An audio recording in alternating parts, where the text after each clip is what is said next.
Welcome to இக்ளாஸ் IAS academy. So Indian polity இந்த கிளாஸில் வந்து நம்ம இந்த கிளாஸில் இந்தியன் பாலிட்டிக்கில் எந்த விஷயம் வந்து டிஸ்கஸ் பண்ண போகிறோம் அப்படின்னா பஞ்சாயத்து இந்த கிராம அரசாங்கங்கள் பற்றி டிஸ்கஸ் பண்ண போகிறோம். Local governments, local self government அப்படின்னு கூட சொல்லுவாங்க. இந்த பஞ்சாயத், லோக்கல் செல்ஃப் கவர்மெண்ட், அது கூட பார்த்தீங்கன்னா முனிசிபாலிட்டிஸ், இது ரெண்டுமே பார்த்தீங்க அப்படின்னா கான்ஸ்டியூஷனில் சட்ட திருத்தம் மூலியமா ஆட் பண்ணப்பட்ட ஒரு விஷயம். சரி, சட்ட திருத்தம் மூலியமா 1992, 93 காலங்கள்ல இந்த 72வது 73வது அமெண்ட்மெண்ட் மூலியமா சட்ட திருத்தம் மூலியமா இந்த பஞ்சாயத்து அப்படிங்கிற ஒரு விஷயத்த ஆட் பண்ணாங்க. அதுக்கு முன்னாடி நம்ம இந்தியால பஞ்சாயத்துன்னு ஒண்ணு இல்லவே இல்லையா? அதுக்கு முன்னாடி நம்ம இந்தியால லோக்கல் முனிசிபாலிட்டி அந்த மாதிரி ரூரல் கவர்மெண்ட், அர்பன் கவர்மெண்ட்டும் இல்லையா? அப்படின்னு கேட்டீங்க அப்படின்னா எப்படி கிராம அரசாங்கம் இருக்கோ அதே மாதிரி பாத்தீங்க அப்படின்னா வந்து அர்பன் கவர்மெண்ட்டும் இருந்துட்டு தான் இருக்கு. ரூரல் கவர்மெண்ட், அர்பன் கவர்மெண்ட்டும் இருந்துட்டு இருக்கு. இந்த அமெண்ட்மென்ட்க்கு முன்னாடி இந்தியால வந்து இல்லையா அப்படின்னு கேட்டீங்கன்னா, அமெண்ட்மென்ட்க்கு முன்னாடியும் இந்தியால இருந்துச்சு. அமெண்ட்மென்ட்க்கு முன்னாடி இந்தியால ஒரு கிராம அரசாங்கங்கள் இருந்துட்டு இருந்துச்சு. ஆனா அது கான்ஸ்டிடியூஷன் படி கண்டிப்பா இருக்கணும்ங்கிற ஒரு அவசியம் இல்லாம இருந்துட்டு இருந்துச்சு. சில ஸ்டேட்டோட டிஸ்கிரிஷன்ல இருந்துச்சு. ஸ்டேட் வேணும்னா வச்சுட்டு இருந்துச்சு. ஸ்டேட் வேணும்னா அத எடுத்துட்டு இருந்துச்சு. அந்த மாரி. அந்த மாரி பார்த்தீங்க அப்படின்னா, ராஜஸ்தான்ல இருக்கறதுலயே ஓல்டஸ்ட் பஞ்சாயத்து இல்ல இருக்கறதுலயே ஃபர்ஸ்ட் கிராம பஞ்சாயத்துலாம் எங்க இருந்திருக்கு அப்படின்னா, ராஜஸ்தான்லலாம் இருந்திருக்கு. Prime minister former prime minister Jawaharlal Nehru தலைமையிலேயே இருக்கும்போதே, அவரு பிரைம் மினிஸ்டரா இருக்கும்போதே ராஜஸ்தான்ல பார்த்தீங்க அப்படின்னா, லோக்கல் கவர்ன்மெண்ட் வந்து கொண்டு வரப்பட்டது. ஆனா அதுக்கப்புறம் சில ஸ்டேட் பார்த்தீங்க அப்படின்னா, அந்த லோக்கல் கவர்ன்மெண்ட்ஸ அவங்களோட ஸ்டேட்டோட டிஸ்கிரிஷனுக்கு யூஸ் பண்ணிட்டாங்க. அவங்க வேணும்னா வச்சுக்கிட்டாங்க. அவங்களுக்கு சாதகமா இருந்தா அத வச்சுக்கிட்டாங்க. சாதகமா இல்லையா உடனே அந்த லோக்கல் கவர்ன்மெண்ட்ட எடுத்துக்கிட்டாங்க. இதனால பார்த்தீங்க அப்படின்னா வந்து, ஒரு இந்தியா ஃபுல்லா பார்த்தீங்கன்னா, சில இடங்கள்ல இருந்துச்சு, சில இடங்கள்ல இல்லாம அ ஒரு பெரிய வேறுபாடுகள் இருந்துச்சு. அப்போ உடனே ஜவஹர்லால் நேரு பீரியட்ல இருந்தே சரிங்களா? ஜவஹர்லால் நேரு பீரியட்ல இருந்தே பார்த்தீங்க அப்படின்னா, ராஜீவ் காந்தி பீரியட் வரைக்கும் நெறைய டைம்ல வந்து சீரிஸ் ஆஃப் அமெண்ட்மென்ட்ஸ் பண்ணிட்டே இருந்தாங்க. அதே மாரி நெறைய கமிட்டீஸ் போட்டுக்கிட்டே இருந்தாங்க. நெறைய கமிட்டீஸ்லாம் போட்டுக்கிட்டு, இந்த லோக்கல் கவர்ன்மெண்ட் கொண்டு வரலாமா? வேணாமா? இந்த லோக்கல் செல்ஃப் கவர்ன்மெண்ட் கொண்டு வரலாமா? அது கொண்டு வரக்கு நம்ம என்னலாம் வந்து பண்ணணும்? அப்படின்னு அந்த கமிட்டீஸ் வந்து நெறைய பேர் ரெக்கமெண்டேஷன் சொல்லிக்கிட்டே இருந்தாங்க. இப்ப நம்மளோட பஞ்சாயத்து சிஸ்டம் இப்போ ஒண்ணு வந்திருக்கு. 92, 93 ஆண்டு காலத்துல ஒரு பஞ்சாயத்து சிஸ்டம் கொண்டு வந்து இப்போ வரைக்கும் போயிட்டு இருக்கு. இது வரக்கு முன்னாடி நெறைய கமிட்டீஸ் நெறைய விஷயங்கள் ரெக்கமெண்ட் பண்ணாங்க. அததான் வந்து நம்ம இந்த கிளாஸஸ்ல வந்து ரொம்ப இம்பார்ட்டன்ட்டா டிஸ்கஸ் பண்ண போறோம். என்னென்ன கமிட்டீஸ் இருந்துச்சு? அந்தந்த கமிட்டீஸ் என்ன அ ஐ மீன் ரெக்கமெண்ட் பண்ணாங்க? இந்த கிராம பஞ்சாயத்து, இந்த பஞ்சாயத்தோட இதே ஆங்கிள்ல இது வந்து கிராமங்கள்ல இருக்கு. அதே மாரி நகர்ப்புறத்துல இருக்கிறது நகர்ப்புற அரசாங்கம் ஒண்ணு ஆரம்பிச்சுட்டாங்க. அப்படி பேரலலா அதையும் ஆரம்பிச்சுட்டாங்க. ஸோ அதனால கிராமப்புறத்த பத்தி நல்லாவே பார்த்துட்டோம் அப்படின்னா, அதே தான் நகர்ப்புறத்துக்கும். சரிங்களா? அதுவே அப்ளிகபிள் நகர்ப்புறத்துக்கு. நகர்ப்புறத்துக்கு இன்னும் கொஞ்சம் டீட்டெயில்டா நகர்ப்புறத்துல இருக்கக்கூடிய சில விஷயங்களோட சேர்த்து பார்த்துட்டோம் அப்படின்னா, முடிஞ்சு போச்சு. இப்போ ஃபர்ஸ்ட் வந்து இந்த மொத்தமா இந்த லோக்கல் கவர்ன்மெண்ட் கிராமப்புறமாகட்டும், நகர்ப்புறமாகட்டும். இது வரக்கு முன்னாடி நெறைய கமிட்டீஸ் இருந்துச்சு இல்லையா? அந்த கமிட்டீஸ் பத்தி நம்ம பார்ப்போம். இப்போ பஞ்சாயத்து ராஜ் இன்ஸ்டிடியூஷன் இத வந்து லோக்கல் செல்ஃப் கவர்ன்மெண்ட் அப்படின்னு கூட சொல்லலாம். இந்த லோக்கல் செல்ஃப் கவர்ன்மென்ட்டோட ஃபாதர் தந்தை, கிராமப்புற உள்ளாட்சியின் தந்தை அப்படின்னு சொல்லிட்டு யார சொல்லுவாங்க அப்படின்னா, காலனி ஆட்சியில லார்ட் ரிப்பன வந்து சொல்லுவாங்க. Lord ribbon. 1880, 84 காலத்துல இருந்த லார்ட் ரிப்பன் அப்படிங்கிற லார்ட் ரிப்பன் பிரபு அப்படின்னு சொல்லுவாங்க. அவர வந்து இந்த லோக்கல் செல்ஃப் கவர்ன்மென்ட்டோட ஃபாதர் அப்படின்னு சொல்லுவாங்க. ஏன் அப்படின்னா, முதல்ல லோக்கல் செல்ஃப் கவர்ன்மென்ட் வந்து எல்லா ப்ராவின்ஸஸ்க்கும் வேணும் அப்படின்னு சொல்லிட்டு ஒரு கருத்த வந்து எடுத்து வைப்பாரு. லார்ட் ரிப்பன் அப்படிங்கிறவர் பார்த்தீங்கன்னா, நம்ம காலனியல்ல நெறைய கவர்னர் ஜெனரல்ஸ் இருந்திருப்பாங்க. சில கவர்னர் ஜெனரல் நம்மளுக்கு ரொம்ப நல்லது பண்ணியிருப்பாங்க. இந்தியன்ஸ்க்கு ரொம்ப நல்லது பண்ணியிருப்பாங்க. அப்படிங்கிற இதுல வந்து முதல் ஆளா வந்து லார்ட் ரிப்பன் இருப்பார். லார்ட் ரிப்பனால இந்தியாவுக்கு வந்து நெறைய நன்மைகள் வந்து அவரோட காலத்துல வந்து பண்ணி குடுத்திருக்காரு. ஸோ அத பத்தி ஹிஸ்டரிலயும் பார்ப்பீங்க. நம்ம இப்ப பாலிட்டி பாயிண்ட் ஆஃப் வியூல இந்த லோக்கல் செல்ஃப் கவர்ன்மென்ட் லார்ட் ரிப்பனோட ரிலேட் ஆகுது. லோக்கல் செல்ஃப் கவர்ன்மென்ட்டோட ஃபாதர் அப்படின்னு சொல்லிட்டு லார்ட் ரிப்பன் வந்து சொல்லலாம். ஸோ பஞ்சாயத்து ராஜ் அமைப்பு என்பது இந்தியாவில் உள்ள கிராமப்புற உள்ளாட்சியின் ஒரு அமைப்பாகும். Local self-government is managed by local affairs by such local bodies who have been elected by local people. Local election நடக்கும் இல்லையா? நீங்க வந்து ஓட்டு போடுறதுக்கு வந்து எம்பி எலெக்ஷனுக்கு ஓட்டு போடுவீங்க. எம்எல்ஏ எலெக்ஷனுக்கு ஓட்டு போடுவீங்க. அதே மாரி லோக்கல் எலெக்ஷனுக்கும் போய் ஓட்டு போடுவீங்க. கரெக்ட்டுங்களா?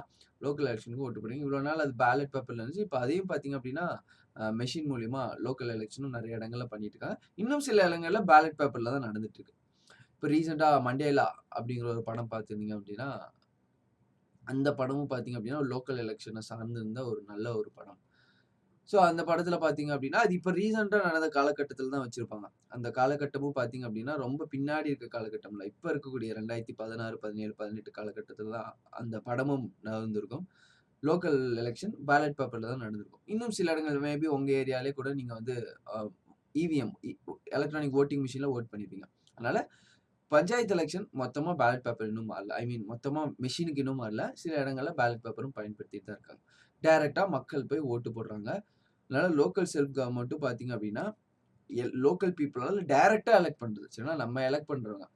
நம்ம எலக்ட் பண்ணவங்கள்ல இருக்கக்கூடிய அந்த ரெப்ரசன்டேட்டிவ் எல்லாரும் சேர்ந்து அங்கேயும் பார்த்தீங்க அப்படின்னா, நெறையா கிராம மெம்பர்ஸ் இருப்பாங்க. சரிங்களா? கிராம சபா மெம்பர்ஸ் அந்த மாரி. அவங்கலாம் சேர்ந்து என்ன பண்ணுவாங்க அப்படின்னா, சேர்மன எலக்ட் பண்ணுவாங்க. அத பத்தி நம்ம பேசுவோம்.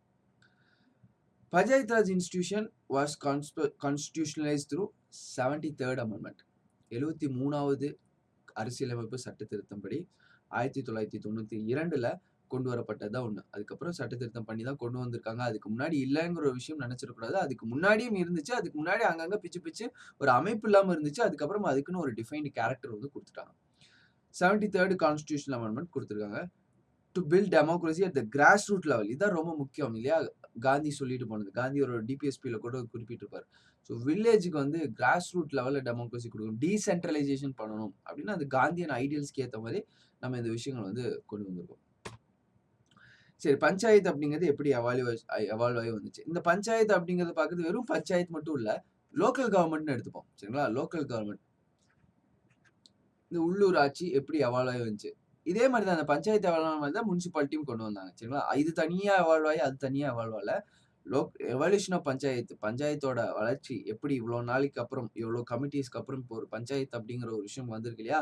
அது வந்து பஞ்சாயத்துன்னு வந்தம்போது முனிசிபாலிட்டியும் வந்துச்சு. இங்க 72வது 3வது அமெண்ட்மென்ட் குடுத்துருக்காங்க அப்படின்னா, அடுத்த அமெண்ட்மென்ட் 74வது அமெண்ட்மென்ட்ல நம்மளுக்கு வந்து முனிசிபாலிட்டியும் கொண்டு வந்துட்டாங்க. சுதந்திரத்துக்கு பிறகு 1952ல இந்த கம்யூனிட்டி டெவலப்மென்ட் புரோகிராம் அப்படின்னு சொல்லிட்டு நம்மளோட farmer prime minister Jawaharlal Nehru தலைமையில ஒரு கம்யூனிட்டி டெவலப்மென்ட் புரோகிராம் வந்து ஆரம்பிக்கிறாங்க. ஸோ இந்த கம்யூனிட்டி டெவலப் புரோகிராம் கிராமங்கள்ல இருக்கக்கூடிய வளர்ச்சிகள வந்து முன்னெடுக்கிற மாரி ஒரு கம்யூனிட்டி டெவலப்மென்ட் புரோகிராம்னு ஆரம்பிக்கிறாங்க. கிராமங்கள் வளரணும் அப்படிங்கிறதுக்காக. அதுக்கு அடுத்தது பார்த்தீங்க அப்படின்னா, 1953ல நேஷனல் எக்ஸ்டென்ஷன் சர்வீஸ் தேசிய விரிவாக்க சேவை அப்படிங்கிற ஒண்ணும் அமல்படுத்துறாங்க. இதெல்லாம் எதுக்காக அமல்படுத்துறாங்க அப்படின்னா, மெயினான நோக்கம் கிராமங்கள் வளரணும். சரிங்களா? அப்ப வந்து கிராமங்கள் அதிகமா இருந்துச்சு. இண்டிபெண்டன்ஸ் ஆகும்போது பார்த்தீங்கன்னா, கிட்டத்தட்ட 87% வந்து ரூரல் ஏரியா தான் இருந்துச்சு. கிராமங்களா தான் இருந்துச்சு. வெறும் 13% தான் வந்து அர்பன் ஏரியாவா இருந்துச்சு. இப்பவும் ஒண்ணும் அவ்ளோ பெருசா மாறிடல. இப்பவும் பார்த்தீங்க அப்படின்னா, கிட்டத்தட்ட 69% இன்னும் ரூரல் ஏரியாவா தான் இருக்கு. 31% வந்து அர்பனா மாறியிருக்கு. அவ்வளோதான். இப்பவும் பார்த்தீங்க அப்படின்னா, ரூரல் ஏரியா அதிகம். ரூரல் பீப்பிள் அதிகம். கிட்டத்தட்ட 1/3 பாப்புலேஷன் தான் அர்பன் பீப்பிள் நகரப்புற மக்கள். மேக் மு 2/3 சரிங்களா? இதுக்கெல்லாம் மேக்ஸிமம் வந்து இப்பவும் கிராமப்புற மக்கள் தான். இந்த பஞ்சாயத்து எவல்யூஷன் அப்படிங்கிறத பார்க்கறதுக்கு முன்னாடி இந்த 2 புரோகிராம் வந்து கொண்டு வந்திருக்காங்க. ஜவஹர்லால் நேரு கொண்டு வந்தாரு. மெயினா கிராமங்கள் வளரணும். கிராமங்களோட வளர்ச்சி வந்து நோக்கி போணும் அப்படிங்கிறதுக்காக. ஆனா 2மே ஃபெயில் ஆயிடுச்சு. ஸோ 2மே நெறைய காரணங்களுக்காக அவங்க நெனைச்ச அளவுக்கு கிராமங்கள் வளரணும். கிராமங்களோட குரோத், கிராமங்களோட பவர்ஸ்லாம் கொண்டு வந்தாங்க. ஆனா அது எதுவுமே நடக்கல. 2மே வந்து ஃபெயிலியர் அப்படின்னே சொல்லலாம். அதுக்கப்புறம் தான் 1957ல என்ன பண்ணாங்க அப்படின்னா, பல்வந்த் ராய் மெஹ்தா அப்படிங்கிற ஒருத்தரோட இதுல ஒரு கமிட்டி ஒண்ணு ஆரம்பிச்சு, உங்கள்ட்ட சொல்லிர்றாங்க. இந்த கம்யூனிட்டி டெவலப்மென்ட் ப்ரோகிராம் மெயினா இந்த கிராமங்கள் வளர்றதுக்காக என்னலாம் பண்ணலாம் அப்படின்னு அந்த கமிட்டி வந்து போட்டுர்றாங்க. இப்ப அந்த பல்வந்த் ராய் கமிட்டி எல்லாத்தையும் பாக்குது. சரிங்களா? இந்த இந்த கமிட்டீஸ் எல்லாம் லைனா பார்க்கலாம். அதுக்கப்புறம் நான் ரீகேப் மாரி உங்களுக்கு எல்லாத்தையும் ரிப்பீட்டடா சொல்றேன். ரொம்ப ரொம்ப முக்கியமா புரிஞ்சுக்கோங்க. இருக்கறதுலயே முதல்ல ஒரு கமிட்டி போடுறாங்க அப்படின்னா, பல்வந்த் ராய் கமிட்டி தான். 1957 பஞ்சாயத்துக்காக போடக்கூடிய லோக்கல் கவர்ன்மென்ட்க்காக போட்டது அப்படின்னு ஞாபகம் வச்சுக்கோங்க. இப்ப இந்த பல்வந்த் ராய் கமிட்டி முதல்ல போடுறாங்க. போட்டோனே எல்லா இந்த இது இந்த இதுக்கு முன்னாடி போடப்பட்ட புரோகிராம்ஸ் எல்லாம் அது வந்து அனலைஸ் பண்ணுது. எதுக்காகலாம் ஃபெயில் ஆகுது எல்லாத்தையும் பார்த்துட்டு, அந்த கமிட்டி ஒரு புது விஷயத்த வந்து சஜெஸ்ட் பண்ணுது. சரிங்களா? லோக்கல் கவர்ன்மெண்ட்ட இப்படி ஆட்சி பண்ணா நல்லாருக்கும். 3ஆ பிரிச்சுருவோம். லோக்கல் கவர்ன்மெண்ட் வந்து 3 டயரா பிரிச்சுருவோம். கீழ இருக்கிறது பார்த்தீங்க அப்படின்னா வந்து கிராம பஞ்சாயத்து. கிராம பஞ்சாயத்து. இங்க தான் மக்கள் நம்மலாம் போய் டைரக்ட்டா ஓட்டு போடுவோம். எல்லாரும் பார்த்தீங்க அப்டின்னா, ஒரு ஓட்டு போடுவீங்க போயிட்டு, கிராம பஞ்சாயத்துல இருக்கக்கூடிய மெம்பர்ஸ்க்கு வந்து ஓட்டு போடுவீங்க. உங்களோட தொகுதி, அந்த கிராமத்தையும் நெறைய இதா பிரிச்சுருவாங்க. அந்த அந்த கிராமத்துல இருக்கக்கூடிய மெம்பர்ஸ் எல்லாரும் சேர்ந்து என்ன பண்ணுவீங்க அப்படின்னா, ஓட்டு போடுவீங்க. நீங்க ஓட்டு போட்டு ஜெயிக்கிறவங்க என்ன பண்ணுவாங்க அப்படின்னா, ஒரு சேர்மேன வந்து எலக்ட் பண்ணி விடுவாரு. அதுதான் பஞ்சாயத்து பிரசிடென்ட். சரிங்களா? ஃபர்ஸ்ட் வந்து கிராம பஞ்சாயத்து அப்படின்னு சொல்லிட்டு கீழ் லெவல்ல ஒரு கிராம பஞ்சாயத்து வச்சுக்கலாம். அதுக்கப்புறம் பஞ்சாயத்து சமிதி அப்படின்னு சொல்லிட்டு பிளாக் லெவல்ல மேல பிளாக் லெவல்ல வந்து ஒரு பஞ்சாயத்து சமிதி வச்சுக்கலாம். சமிதி. அடுத்தது லாஸ்ட்டா இருக்கிறது ஜில்லா பரிஷத். இது வந்து டிஸ்ட்ரிக்ட் லெவல்ல ஜில்லா பரிஷத். அப்போ லோக்கல் கவர்ன்மெண்ட் வந்து டிஸ்ட்ரிக்ட்டா பண்ணலாம் அப்படிங்கிற ஒரு ஐடியா பல்வந்த் ராய் கமிட்டில வந்துச்சு. சரிங்களா? இப்ப எவ்வளோ டிஸ்ட்ரிக்ட் தமிழகத்துல இருக்கோ அவ்வளோ டிஸ்ட்ரிக்ட். ஒரு டிஸ்ட்ரிக்ட்குள்ள 3 டயர். டிஸ்ட்ரிக்ட் பரிஷத், ஜில்லா பரிஷத் அதாவது டிஸ்ட்ரிக்ட். அதுக்கு கீழ பிளாக்ஸ். பிளாக்ஸ் அப்படிங்கும்போது பார்த்தீங்க அப்படின்னா வந்து ஒரு 10, 15 வில்லேஜஸ் சேர்ந்து பிளாக்ஸ். ஒரு ஒரு வில்லேஜும் பார்த்தீங்க அப்படின்னா வந்து கிராம பஞ்சாயத்து. ஒரு வில்லேஜ் இல்ல 2, 3 வில்லேஜ் வந்து கிராம பஞ்சாயத்து. அப்போ கிராம பஞ்சாயத்துல பார்த்தீங்க அப்படின்னா ஒரு வில்லேஜ் இருக்கும். ஒரு வில்லேஜ் இல்ல 2 வில்லேஜ். சின்ன வில்லேஜா இருந்தா 2 வில்லேஜ் சேர்த்துருவாங்க. அப்ப நீங்க ஒரு கிராமத்துல இருக்கீங்க. உங்க கிராமத்துல நீங்க வந்து ஓட்டு போட்டு ஒரு பஞ்சாயத்து பிரசிடென்ட்ட வந்து தேர்ந்தெடுத்துறீங்க. அந்த மாரி நெறைய பஞ்சாயத்து பிரசிடென்ட் இருப்பாங்க. அந்த நெறைய பஞ்சாயத்து பிரசிடென்ட் எல்லாம் சேர்ந்து என்ன பண்ணுவாங்க அப்படின்னா, பிளாக் லெவல்ல இருக்கக்கூடிய ஆபீசர்ஸ தேர்ந்தெடுப்பாங்க. இன்டைரக்ட்டாவோ, டைரக்ட்டாவோ அவங்க தேர்ந்தெடுப்பாங்க. அதுக்கப்புறம் இவங்க எல்லாரும் சேர்ந்து என்ன பண்ணுவாங்கன்னா, டிஸ்ட்ரிக்ட் லெவல்ல இருக்கக்கூடிய ஜில்லா பரிஷத தேர்ந்தெடுப்பாங்க. அப்ப இது ஒரு ஹையரார்க்கிக்கலா வந்து அ ரூல் பண்ற மாரி இந்த மாரி ஒரு அமைப்பு வந்து கொண்டு வருவாங்க. ஒரு ஒரு டிஸ்ட்ரிக்ட்டுக்கும் இந்த 3 டயர் கவர்ன்மெண்ட் வந்து கொண்டு வரலாம். அப்படிங்கிறத முதல்ல யார் சொல்லுவா அப்படின்னா வந்து பல்வந்த் ராய் மெஹ்தா சொல்லுவாரு. அப்ப பஞ்சாயத்து எலக்ஷன் பஞ்சாயத்துலருந்து கொஸ்டின்ஸ் வரணும் அப்படின்னா, 1957ல போட்ட கமிட்டியோட பெயர் என்ன? இந்த மாரி மேட்ச் த ஃபாலோயிங்ல கேட்கலாம். 1957ல போட்ட பல்வந்த் ராய் கமிட்டி என்ன டைப் ஆஃப் கவர்ன்மெண்ட்ட வந்து பஞ்சாயத்து கவர்ன்மெண்ட்ட சொல்லுச்சு? 3 டயர் கவர்ன்மெண்ட்ட சொல்லுச்சு. கீழ கிராம் பஞ்சாயத், நடுவுல பஞ்சாயத்து சமிதி, மேல வந்து டிஸ்ட்ரிக்ட் ஜில்லா பரிஷத். இந்த மாரி ஒரு 3 இத சொல்லுச்சு. கிராம பஞ்சாயத், அதுக்கப்புறம் மேல பஞ்சாயத்து சமிதி, அதுக்கப்புறம் மாவட்ட அளவிலான டிஸ்ட்ரிக்ட் அளவிலான அ ஜில்லா பரிஷத். இந்த மாரி குடுத்தாங்க. ஒரு 3 ஸ்ட்ரக்சர் குடுத்தாங்க. இது அப்புறம் எப்படியெல்லாம் எவால்வ் ஆச்சு? இத வந்து என்ன பண்ணாங்க அப்படின்னா வந்து, அந்த டைம்ல வந்து இத வந்து அக்செப்ட் பண்ணல. பல்வந்த் ராய் கமிட்டி சொன்னது அப்படியே இருந்துச்சு. நிலுவையில இருந்துச்சு. அத இப்ப நம்ம இருக்கக்கூடிய பஞ்சாயத்து வந்து பல்வந்த் ராய் சொன்னதில்ல. அதுலருந்து எவால்வ் ஆகி வந்தது. ஸோ, அதிலேயே கிராம அதிலேயே பல்வந்த் ராய் இன்னும் தெளிவா சொல்றாரு. வில்லேஜ் பஞ்சாயத்து வந்து டைரக்ட்டா எலக்ட் பண்ணணும். அத வந்து தெளிவா குறிப்பிட்டிருந்தாரு. வில்லேஜ் பஞ்சாயத்துல இருக்கு. இது எல்லா கமிட்டியோட ரெக்கமெண்டேஷனும் படிச்சுட்டு கடைசியில கான்ஸ்டிடியூஷன் என்ன சொல்லுதுங்கிறத கன்ஃப்யூஸ் பண்ணிக்க வேணாம். அதனால நம்ம எல்லா கமிட்டி என்ன சொல்லுச்சுங்கிறத நான் உங்களுக்கு சொல்லிர்றேன். கடைசியில கான்ஸ்டிடியூஷன் என்ன சொல்லுச்சுங்கிறத அழுத்தமா சொல்றேன். அத நல்லா ஞாபகம் வச்சுக்கோங்க. அதுல தான் கொஸ்டின்ஸ் வரும். எல்லா கமிட்டியும் ஒண்ணு சொல்லிட்டு போயிருவாங்க. ஒண்ணு சொன்னத இன்னொரு கமிட்டி மாத்துவாங்க. இதுக்கப்புறம் நெறைய கமிட்டிஸ் பார்க்க போறோம். சரிங்களா? அடுத்து அசோக் மெஹ்தா, எல்.எம். சிங்வி கமிட்டி, துங்கான் கமிட்டி நெறைய கமிட்டி பார்க்க போறோம். அதனால கமிட்டிஸ் என்ன சொன்னாங்கன்னு ஜஸ்ட் தெரிஞ்சுக்கோங்க. உங்களுக்கு மெயின்ஸ் ஆன்சர்லாம் இது டெவலப் பண்றதுக்கு ரொம்ப யூஸ்ஃபுல்லா இருக்கும். பஞ்சாயத்து எப்படி எவால்வ் ஆச்சுன்னு தெரிஞ்சுக்கிறதுக்கும் ரொம்ப யூஸ்ஃபுல்லா இருக்கும். Village panchayat should be constituted with directly elected representatives.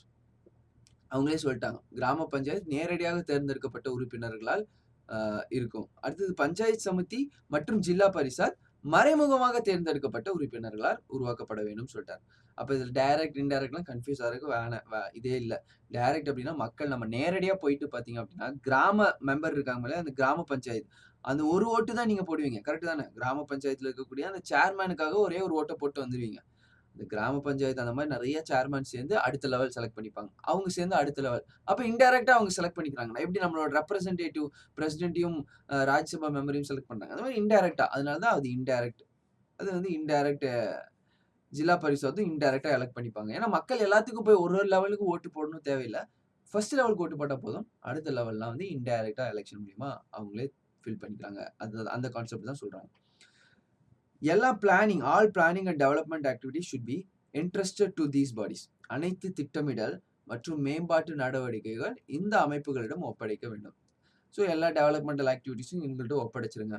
So அவங்க அவங்க வந்து ரிட்டர்ன்ல குடுத்தாலும், எல்லா டெவலப்மெண்ட்டும் கொண்டு போய் கிராம பஞ்சாயத்து கிட்ட குடுக்க முடியுமா? அப்படின்னா ஒரு பெரிய கேள்விக்குறி தான். அவங்களுக்கு அதுக்கு உண்டான எக்ஸ்பெர்டைஸ் இருக்கா? அவங்களுக்கு அவ்வளோ பணத்த ஹேண்டில் பண்றதுக்கு திறமை இருக்கா? அந்த மாரிலாம் நெறைய கேள்விகள் பல்வந்த் ராய் கமிட்டியில கேட்கிற விமர்சனமா எழுந்துச்சு. ஸோ நீங்க பார்க்கும்போதே விமர்சனத்தையும் பார்த்துடலாம். உங்களுக்கே தெரியும் இல்லையா? பார்க்கும்போதே விமர்சனங்கள் சில இடங்கள்ல தெரியும். ஸோ இதுல என்ன விமர்சனம் வச்சாங்க அப்படின்னா, ஓகே ஃபர்ஸ்ட் லெவல்ல வந்து டைரக்ட்டா எலக்ட் பண்ணிக்கலாம். செகண்ட் லெவல் 2மே இன்டைரக்ட்டா எலக்ட் பண்ணிக்கலாம். ஆனா அது அந்த ஸ்டேட் கிட்ட விட்டுறலாம். வேணும்னா அவங்க அதையும் டைரக்ட்டா வச்சுக்கட்டும் அப்படின்னு ஸ்டேட் கிட்ட விட்டுக்கலாம். இது ஒரு விமர்சனமா குடுத்தாங்க. செகண்ட் ஒன்னுக்கு இந்த மாரி ஒரு விமர்சனம் குடுத்தாங்க. அடுத்தது 3வதா என்ன சொல்றாங்க அப்படின்னா, panchayat samiti should be executive body. While zilla parishad should be advisory, coordinating and supervisory body. என்ன ஆச்சு அப்படின்னா, இந்த 3 லெவல் இருக்கும்ல, 3 லெவல்ல வந்து இந்த லெவல் ஓகே எலக்ட் பண்ணியாச்சு. இந்த லெவல் சேர்ந்து இந்த லெவல்ல இம்ப்ளிமெண்ட் பண்ணிட்டாங்க. இப்போ இந்த லெவல் தான் டாப் லெவல். இவங்க 2 பேத்துக்கு கண்டிப்பா சண்டை வரும். சரிங்களா? பிளாக்லயும் அந்த டிஸ்ட்ரிக்ட்லயும் சண்டை வரும். அந்த சண்டை வரக்கூடாது அப்படிங்கிறதுக்காக தெளிவா சொல்லிட்டாங்க. இந்த டாப்ல இருக்கு பார்த்தீங்களா? ஜில்லா பரிஷத். இவங்க வந்து அ அட்வைசரி பாடி. அட்வைசரி பாடி அப்படின்னா, இவங்க வந்து என்னெல்லாம் பண்ணணும்னு இந்த பிளாக்குக்கு அட்வைஸ் பண்ணுவாங்க. இந்த பிளாக் நடுவுல இருக்கவங்க தான் அத எக்ஸிக்யூட் பண்ணுவாங்க. அமல்படுத்துவாங்க. ஸோ இதெல்லாம் வந்து பிரச்சனை வரக்கூடாது அப்படிங்கிறதுக்காக கொண்டு வரப்பட்டது. இருக்கக்கூடிய கமிட்டீஸ்ல இருக்கக்கூடிய எல்லா விஷயங்களும் கண்டிப்பா அப்படியே மனப்பாடமா தெரிஞ்சுக்கணும்னு அவசியம் கிடையாது. ஆனா மெயின்ஸ் பாயிண்ட் ஆஃப் வியூல தெரியணும். உங்களுக்கும் இது தெரிஞ்சுக்கணும். இந்த பாயிண்ட் உங்களுக்கு புரிஞ்சிருக்கும்னு நினைக்கிறேன். பஞ்சாயத்து சமிதி வந்து நிர்வாக அமைப்பாகவும், ஜில்லா பரிஷத் வந்து ஆலோசனை, ஒருங்கிணைப்பு, மேற்பார்வை இந்த அமைப்பாகவும் செயல்படும். இந்த ஜில்லா பரிஷத் இருக்கு பார்த்தீங்களா, டிஸ்ட்ரிக்ட். இந்த இதுல தான் இந்த மேல இருக்கக்கூடிய இந்த இதுல தான் வந்து கலெக்டர் வருவார். கலெக்டர் வருவார். ஸோ இதோட ஜில்லா பரிஷதோட எலக்டட் பாடி ஒண்ணு இருக்கும். அட்மினிஸ்ட்ரேட்டிவ் பாடியோட ஹெட் யாரு அப்படின்னா கலெக்டர். கலெக்டர் தான் வந்து அந்த டிஸ்ட்ரிக்ட்டோட ஹெட்டா இருப்பாரு. அவரு தான் வந்து இந்த இந்த டாப் பொசிஷன்ல அட்மினிஸ்ட்ரேட்டிவ் நிர்வாக பொறுப்புல டாப்ல இருப்பாரு collector. District collector should be the chairman of the zilla parishad. இப்ப தான் சொன்னேன் இல்லையா?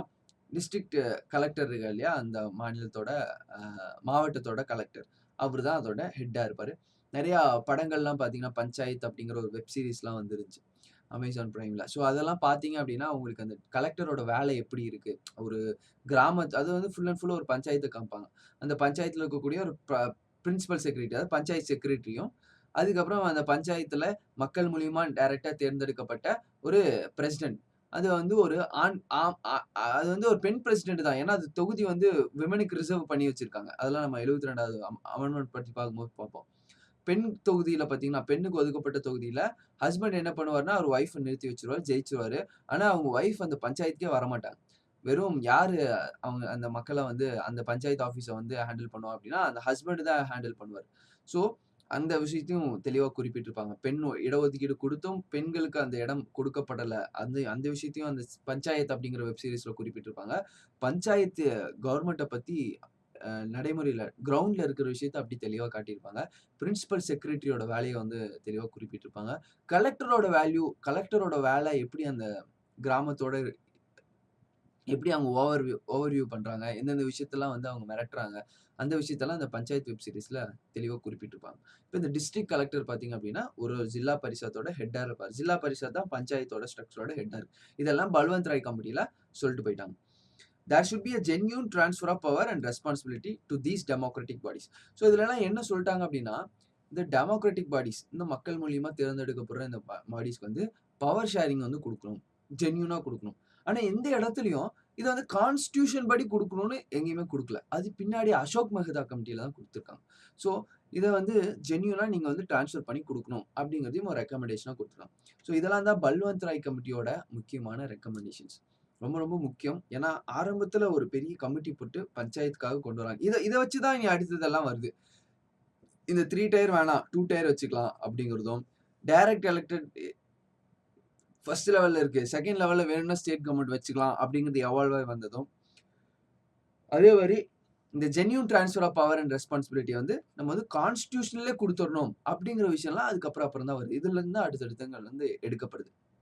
இப்போ பல்வந்த் ராய் கமிட்டி 1957ல சொன்ன விஷயங்கள் வந்து உங்களுக்கு புரிஞ்சிருக்கும்.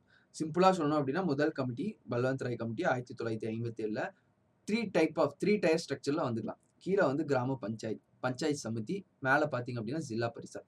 ஜில்லா பரிஷத்ல இருக்கிறதுலே அட்மினிஸ்ட்ரேட்டிவ் நிர்வாக பொறுப்புல மேல இருக்கக்கூடியது கலெக்டர். கலெக்டர்லாம் எலக்டட் பாடிலாம் கிடையாது. படிச்சு வரவங்க. அதனால அது டிஸ்ட்ரிக்ட் கலெக்டர் யார் அங்க அப்பாயிண்ட் பண்றாரோ, ஆட்டோமேட்டிக்கா ஜில்லா பரிஷத்தோட ஹெட்டா வந்துருவாரு. மேல இருக்கிறவங்க வந்து ஜஸ்ட் அட்வைஸ் மட்டும் பண்ணுவாங்க. கீழ இருக்கக்கூடிய அந்த நடுவுல இருக்கக்கூடிய சமிதி தான் என்ன பண்ணும்? இம்ப்ளிமெண்டிங் பாடி, எக்ஸிக்யூட்டிவ் பாடி. அந்த நிர்வாக பொறுப்பு அங்க நடுவுல இருக்க பாடிக்கு தான். ஸோ இந்த 3ம் பார்த்தீங்க அப்படின்னா, இந்த லாஸ்ட் ஸ்ட்ரக்சர மட்டும் டைரக்ட்டா எலக்ட் பண்ணிக்கலாம். மக்கள் நேரடியா தேர்ந்தெடுக்கலாம். மீதி 2ம் இன்டைரக்ட் எலக்ஷன் மூலியமா தேர்ந்தெடுத்துக்கலாம் அப்படிங்கிறதும் குறிப்பிட்டிருக்காங்க. அதே மாரி பார்த்தீங்க அப்படின்னா, இன்னொரு முக்கியமான விஷயம், ஜென்யூன் ட்ரான்ஸ்ஃபர் ஆஃப் பவர் இருக்கணும். சரிங்களா? இவங்களுக்கு வந்து கீழ இருக்க ஆஃபீசர்ஸ்க்கு வந்து ஸ்டேட் கவர்ன்மெண்ட் ஜென்யூனா பவர ட்ரான்ஸ்ஃபர் பண்ணி குடுக்கணும். எல்லா பவரையும் அவங்களே வச்சுக்கக்கூடாது. சில பவர்ஸ லோக்கல் கவர்ன்மென்ட்க்கு பிரிச்சு குடுக்கணும் அப்படிங்கிறதையும் குறிப்பிட்டிருக்காங்க. அப்புறம் இந்த ரெக்கமெண்டேஷன்ஸ் எல்லாத்தையுமே பார்த்தீங்க அப்படின்னா, இந்த ஒரு நேஷனல் டெவலப்மென்ட் கவுன்சில் தான் ஆரம்பிச்சிருப்பாங்க. சரிங்களா? தேசிய வளர்ச்சி ஆணையம் ஆரம்பிச்சிருக்கும். அவங்க அத அக்செப்ட் பண்ணியிருப்பாங்க. இத அக்செப்ட் பண்ணிட்டு Rajasthan first state to implement panchayat Raj. இது ரொம்ப இம்பார்ட்டன்ட். அந்த ராஜஸ்தானோட ஃபர்ஸ்ட் அ பஞ்சாயத்து ராஜ் இம்ப்ளிமெண்ட் பண்ணும்போது, அதோட முதலா வந்து அந்த அந்த ஃபங்ஷன இனாகுரேட் பண்றதுக்கு ஜவஹர்லால் நேரு வந்து விசிட் பண்ணியிருப்பாரு. அதோட பிக்சர்ஸ்லாம் பார்த்தீங்க அப்படின்னா, உங்க ஸ்கூல் புக்ஸ்ல வந்து குறிப்பிட்டிருப்பாங்க. So Rajasthan was the first state to establish the panchayat raj. ரொம்ப இம்பார்ட்டன்ட். இந்த கமிட்டியோட ரெக்கமெண்டேஷன் மூலியமா கொண்டு வந்துட்டாங்க. எல்லாரும் கொண்டு வரணும்னு அவசியம் இல்ல. ஏன்னா எங்கேயும் கான்ஸ்டிடியூஷன்லாம் அமெண்ட் பண்ணணும்னு சொல்லல. சில ஸ்டேட் கொண்டு வந்தாங்க, சில ஸ்டேட் கொண்டு வரல. முதல்ல ராஜஸ்தான் முந்திக்கிச்சு. ஸ்கீம் வந்து அக்டோபர் 2, 1929 காந்தி ஜெயந்தி அன்னைக்கு நகவுர் டிஸ்ட்ரிக்ட்ல ராஜஸ்தான்ல ஆரம்பிச்சாங்க அப்படிங்கிறதும் ரொம்ப முக்கியம். ஆரம்பிச்சு வச்சது பிரைம் மினிஸ்டர் ஜவஹர்லால் நேரு. இது எல்லாமே ரொம்ப ரொம்ப முக்கியமான குரூப் 4 கொஸ்டின்ஸ். நிறைய கொஸ்டின்ஸ் கேட்டிருக்காங்க. இது பஞ்சாயத்து ராஜ் அக்டோபர் 2, 1959 காந்தி ஜெயந்தி அன்னைக்கு பிரைம் மினிஸ்டர் ஜவஹர்லால் நேரு தலைமையில நகோர் டிஸ்ட்ரிக்ட்ல ஆரம்பிக்கப்பட்டிருக்கு. அதுக்கப்புறம் நிறைய ஸ்டேட்ஸ் இதை அடாப்ட் பண்ணாங்க. Differences from one state to another with regard to number of tiers, relative position of samiti, parishad, அடுத்தது tenure, composition, function, finances. So இதுதான் ப்ராப்ளம். அதுக்கப்புறம் நிறைய ஸ்டேட் வந்து இதை வந்து அடாப்ட் பண்ணாங்க. ஆனால் ஒரு ஸ்டேட்டுக்குள்ளேயும் ஒரு பிரச்சனை. ஸோ இவங்க வந்து பஞ்சாயத்துக்கு வந்து 3 வருஷம் டென்யூர் கொடுத்து வச்சிருந்தாங்க, 5 வருஷம் 6 வருஷம் டென்யூர் கொடுத்து வச்சிருந்தாங்க. காம்போசிஷன் மாறுது, எவ்வளோ கிராம பஞ்சாயத்து மெம்பர், யாருக்கு என்ன பொறுப்பு, எல்லாம் ஒரு பெரிய குளறுபடிகள். ஏன்னா எதுவுமே தெளிவாக வந்து கான்ஸ்டியூஷன்ல குறிப்பிடல அப்படிங்கிற ஒரு விஷயம். அந்த கமிட்டியும் என்ன சொல்லிருச்சு, ஜென்யூன் டிரான்ஸ்ஃபர் ஆஃப் பவர் கொடுத்துருங்க. அப்போ ஒரு ஆட்சியில் அந்த ஜென்யூன் டிரான்ஸ்ஃபர் ஆஃப் பவர் அவங்களே மீனிங் ஒரு மாதிரி எடுத்துக்கிட்டு இது பார்த்தீங்க அப்படின்னா நிறைய இடங்கள்ல இது ஒரு பிரச்சனையாவே போயிட்டு இருந்துச்சு. நிறைய இடங்கள்ல திடீர்னு பார்த்தீங்க அப்படின்னா அவங்களோட பொலிட்டிக்கல் காரணமா ஸ்டேட் கவர்மெண்ட் என்ன பண்ணும் அப்படின்னா அந்த லோக்கல் கவர்மெண்ட்டே தூக்கிடுவாங்க. ஸோ இந்த மாதிரி விஷயங்கள் தான் வந்து நடந்துட்டு இருந்துச்சு. அதனால வந்து மறுபடியும் நிறைய கமிட்டிஸ் வந்து இதை வந்து இன்னும் ஸ்ட்ரீம்லைன் பண்ணணும். அந்த ப்ராசஸ் வந்து ரொம்ப இடைஞ்சலா இருக்கு. அங்கங்க ஒண்ணு பிச்சு பிச்சு பண்றாங்க. இது வந்து ஒரு ஸ்ட்ரீம்லைன் ப்ராசஸா ஒரு கரெக்டா ஒரு ப்ராசஸா பண்ணணும். அதுக்காக அடுத்தும் நிறைய கமிட்டிஸ் வந்து போட ஆரம்பிச்சிட்டாங்க. அந்த மாதிரி அடுத்த போட்ட ஒரு கமிட்டி தான் வந்து அசோக் மெஹ்தா கமிட்டி 1977. ரொம்ப முக்கியமான ஒரு கமிட்டி.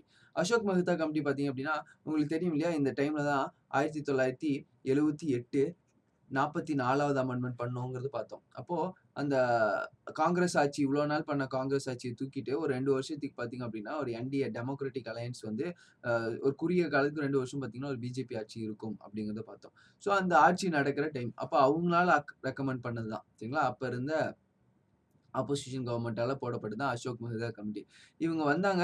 இதுக்கப்புறம் என்னாச்சு 2 வருஷத்துல மறுபடியும் அவங்க ஆட்சி கலந்து மறுபடியும் காங்கிரஸ் வந்துருச்சு. இப்ப காங்கிரஸ் வந்தோனே இவங்க போட்ட கமிட்டியோட ரெக்கமெண்டேஷன அக்செப்ட் பண்ணுவாங்களா? ஜனதா கவர்மெண்ட்னு சொல்லுவாங்க. 1970 அந்த 2 வருஷம் இருந்த 76, 78ல இருந்த ஜனதா கவர்மெண்டோட ரெக்கமெண்டேஷன அதுக்கப்புறம் காங்கிரஸ் தானே அதுக்கப்புறம் ஃபுல்லா 2010 வரைக்கும். அப்ப காங்கிரஸ் அக்செப்ட் பண்ணுவாங்களா? பண்ண மாட்டாங்க. அதனால இந்த அசோக் மெஹ்தா கமிட்டிய ஜனதா கவர்மெண்ட் கொண்டு வந்துச்சு.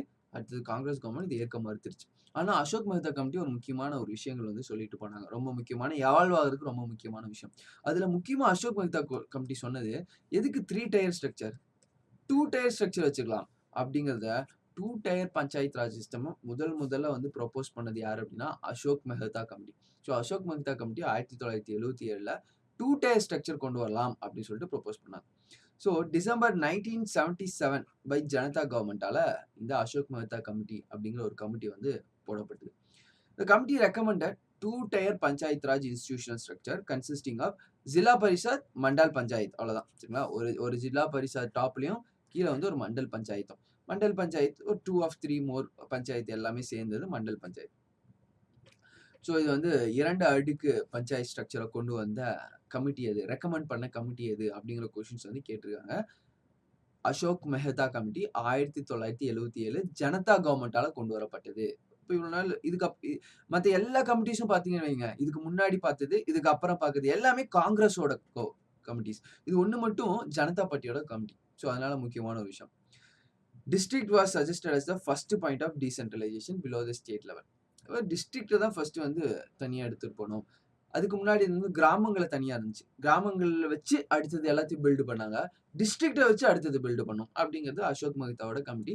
ரொம்ப காம்ப்ளிகேட் பண்ணிக்க வேண்டாம். ஸோ எல்லா கமிட்டிஸும் என்ன சொல்றாங்கன்னு மனப்பாடம் பண்ணணும்னு அவசியம் இல்ல. ஆனா என்ன சொல்லியிருக்காங்க அப்படிங்கிறது புரியணும். நம்ம படிக்கும்போது உங்களுக்கு புரியணும். அப்ப எவால்வ் ஆனத பத்தி உங்களுக்கு தெரியணும் அப்படிங்கிறதுக்காக. இப்ப படிக்கும்போது உங்களுக்கு புரியுது இல்லையா? 1977ல ஜனதா கவர்மெண்ட் ஆரம்பிச்சிருக்காங்க. ஜனதா கவர்மெண்ட் அப்படிங்கிறத ஞாபகம் வச்சுக்கோங்க. இப்ப குறுகிய ஆட்சி காலம், அதுக்கு முன்னாடியும் அதுக்கப்புறமும் காங்கிரஸ், இப்போ ஒரு ஜனதா கவர்மெண்ட் ஆரம்பிச்சிருக்கு. அப்போ கொஞ்சம் இம்பார்ட்டன்ட் இல்லையா? புதுசா என்ன சொல்றாங்க?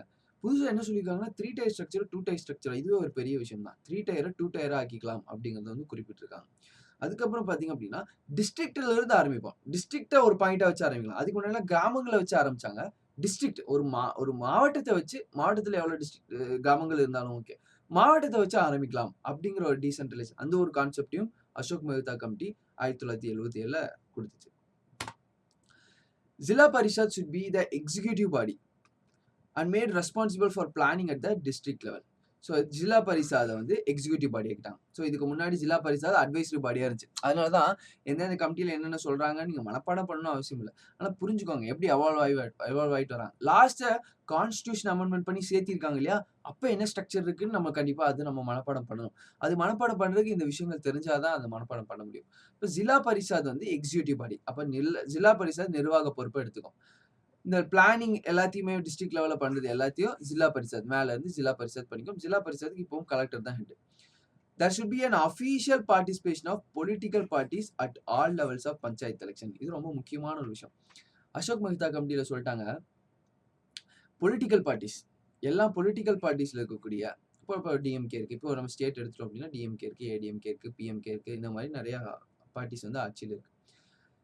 இவங்களோட ரெப்ரசன்டேஷன் இந்த பார்ட்டிஸோட ரெப்ரசன்டேஷன் இந்த லோக்கல் கவர்மெண்ட்ஸ்ல இருக்கணும் அப்படின்னு சொல்லிட்டாங்க. ஸோ இது பின்னாடி காலங்களில் பெரிய விமர்சனம் பண்ணப்பட்டது.